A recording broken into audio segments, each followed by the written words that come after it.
Kasama po natin sa kasalukuyan ang Barangay Captain ng Barangay Maulong, si Honorable Barangay Captain na Bong Ernesto Areño Jr. para sa gaganapin pong medical mission. Mapalad po ang Maulong dahil dito po ginanap sa kanyang barangay.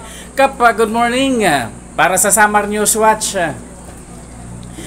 ilang barangay po ang inaasahang dadalo sa medical mission na ito? Sa una sa lahat, salamat ako sa Panginoon, lalo na sa Tingog Party List dahil sila ang nagkandak ng sibak na to.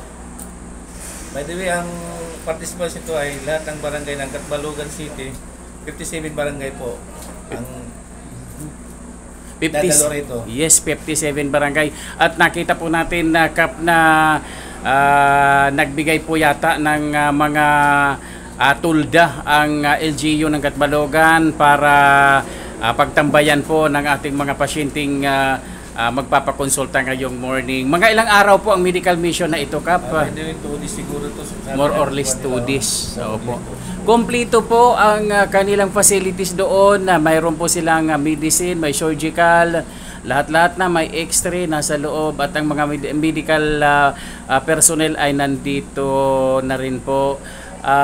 Inaasahan po ba natin, Kap, na darating ang ating mga city officials? Sa palagay ko baga pumunta rin siguro dito mamaya dahil ito ay project ng Tingog, tsaka dapat nandito yung mga city official ng Catbalogan. Ganun din po. Maraming salamat po, Kapitan Bong Ernesto Areño Jr. sa inyong pagpapaunlak sa panayam po ng Samar News Watch. Magandang umaga po. Salamat din po.